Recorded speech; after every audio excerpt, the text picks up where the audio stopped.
ఒక ఊళ్ళో సీతారామయ్య అనే వంటవాడున్నాడు. అతని భార్య మాధవి. సీతారామయ్య మంచి చెయ్యి తిరిగిన వంటగాడు. అతను చేస్తే ఎలాంటి వంటైనా సరే అద్భుతమే. లొట్టలేసుకుంటూ తినాల్సిందే. అందుకే ఆ చుట్టుపక్కల ఎటువంటి ఫంక్షన్ జరిగినా సీతారామయ్యనే వంట చేయడానికి పిలిచేవారు. భర్తకి తోడుగా భార్య మాధవి కూడా వంట చేయడానికి వెళ్లేది. సీతారామయ్య వంట చేస్తుంటే భార్య సాయంగా కూరగాయలు తరగటం, మిగతా పనులు చూసుకునేది.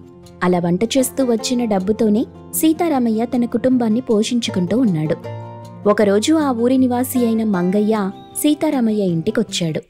సీతారామయ్య, వచ్చే శుక్రవారం నా కొడుకు పెళ్లి. ఆ రోజు నువ్వు వంట చెయ్యాలి.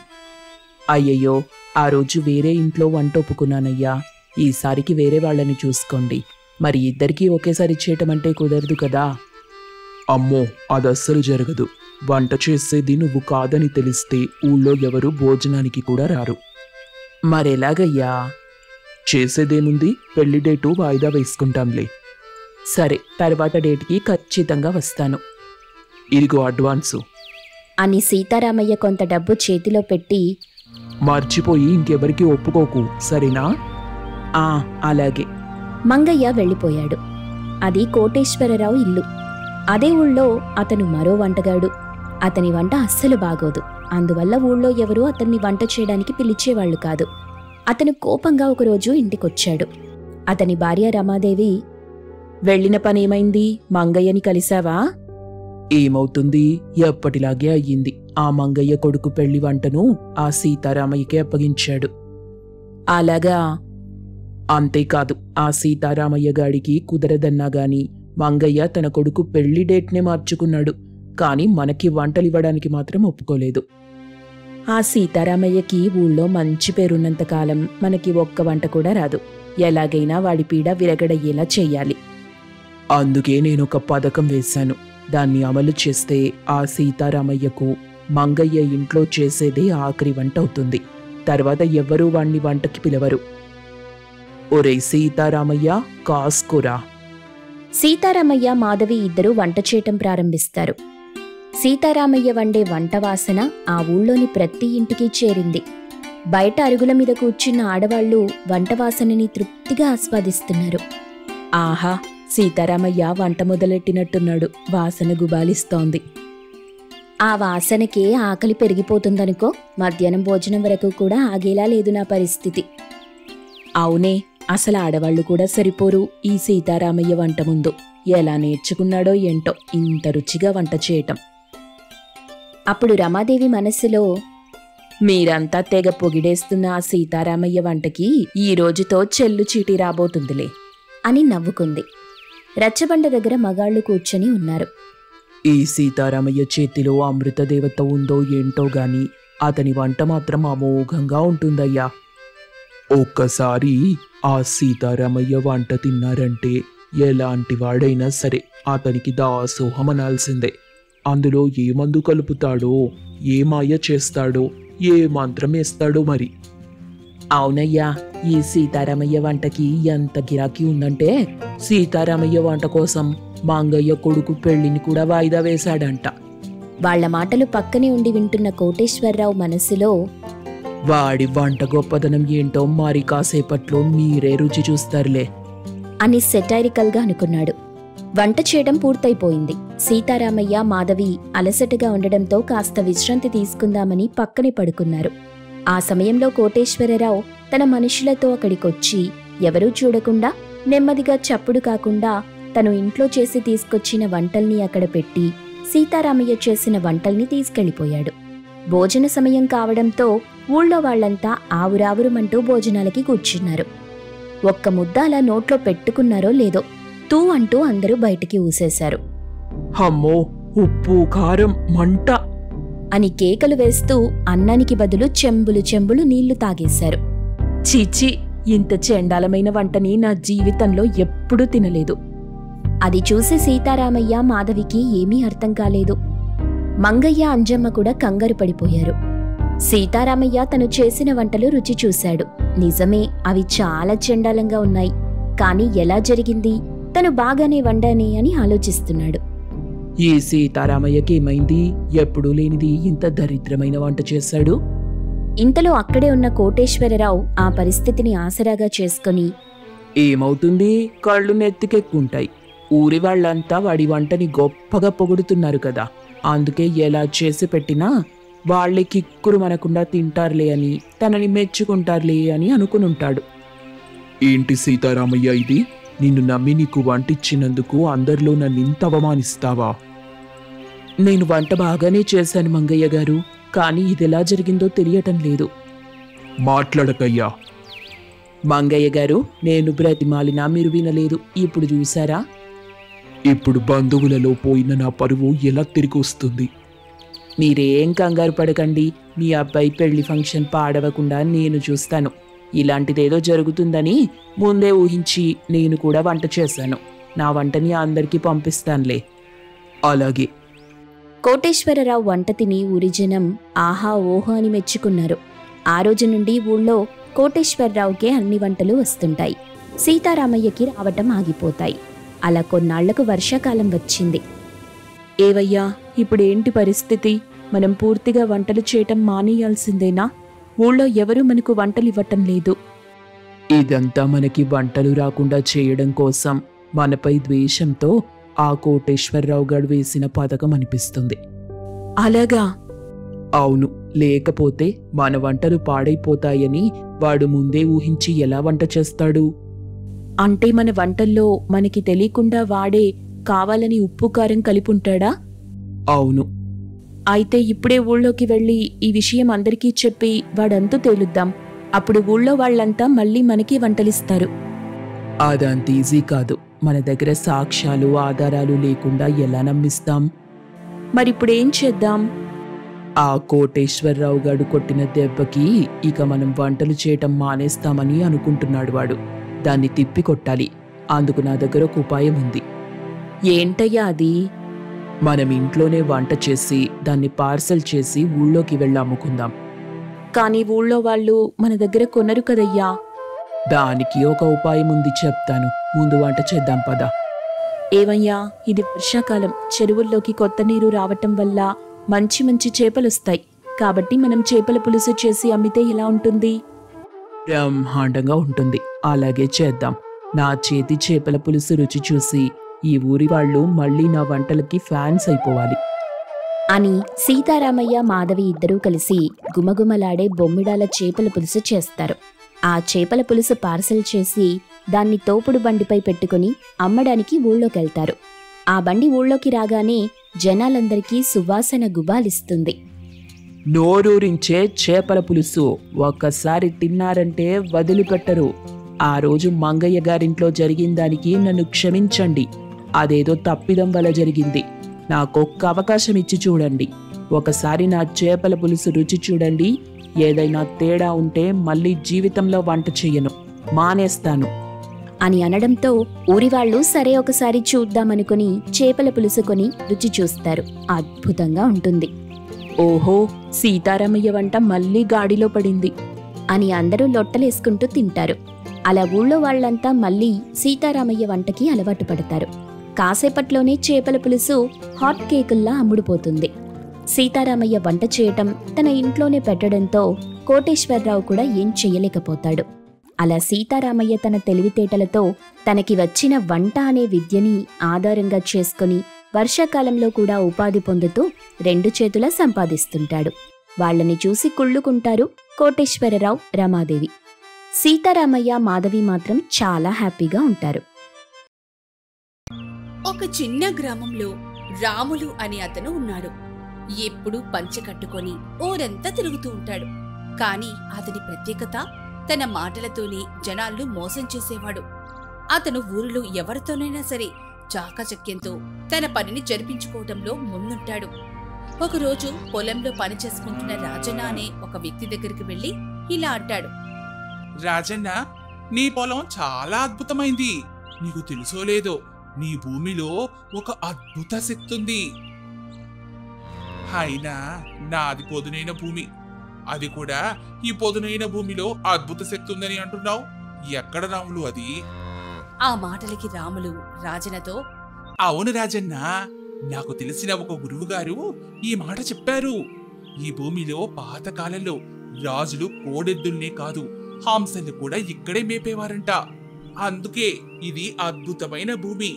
కానీ అని అంటాడు. ఆ మాటలకి రాజన్న కానీ ఏంటి రాములు, చెప్పు అని అడుగుతాడు. కాని దానికి రాములు ఈ భూమికి ప్రణాళికలో నేనిచ్చిన బూడిదను రాత్రిపూట చల్లితే నీ పొలం బంగారుమయమవుతుంది అని చెప్తాడు. దానికి రాజన్న అయితే ఇవ్వు రాములు, నా పంటను బంగారుమయం చేసుకుంటా. ఆ మాటకి రాములు ఇవ్వచ్చు గాని మా గురువు గారు హిమాలయాల నుంచి తీసుకొచ్చారు కదా, దాన్ని ఉచితంగా ఇస్తే గురువు గారు తిడతారు. దీని ఖరీదైతే 500 రూపాయలు అని అంటాడు. ఆ మాటలు విన్న రాజన్న క్షణం కూడా ఆలోచించకుండా తన దగ్గర ఉన్న 500 రూపాయలు ఇచ్చేస్తాడు. రాములు అవి తీసుకొని ఇలా అంటాడు. ఈ బూడిదను రాత్రి సమయంలో మాత్రమే నీ పొలంలో చల్లాలి అని చెప్తాడు. ఆ మాటలకి రాజన్న ఇలా అంటాడు. నువ్వు అంతలా చెప్తుంటే ఎందుకు చేయను? నువ్వు చెప్పినట్టే రాత్రి సమయంలోనే ఈ బూడిదని చల్లుతా, నా పంటను బంగారమయం చేసుకుంటా అని సంబరపడతాడు. ఆ మాటలకి రాములు మనసులో పిచ్చోడు, రోడ్డు శివర బూడిదిచ్చి హిమాలయాల నుంచి తీసుకొచ్చానంటే నమ్మేశాడు. ఇలాంటి వాళ్ళు ఉండబట్టే మనకి ఇలా గడుస్తుంది అని నవ్వుకుంటూ అక్కడి నుంచి వెళ్ళిపోతాడు. అలా వెళ్తూ ఉండగా ఊరి చివర ఒక గొర్రెల కాపరి వస్తాడు.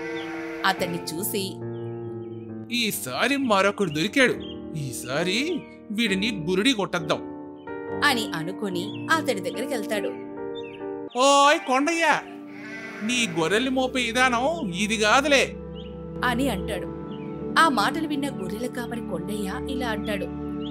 అదేంటి అలా అంటావు? నేనెప్పుడు ఇలానే మేపుతా ఉంటాను. నువ్వు మేపే పద్ధతి ఇది కాదు. నీకు తెలుసా, నీ గొర్రెలను ఓ విశిష్టమైన చెట్టు కింద మేపితే నీ గొర్రెలు 2 నింతలు ఏకంగా విరుగుతాయి అని చెప్పగానే ఆ మాటలు విన్న కొండయ్య రాముల్ని ఇలా అడుగుతాడు. ఏమిటి నువ్వు చెప్పేది నిజమా? ఎంతకీ అది ఏ చెట్టు అని అడుగుతాడు. దానికి రాములు ఇలా అంటాడు. అవును కొండయ్యా, నీ చెప్పేది నిజం.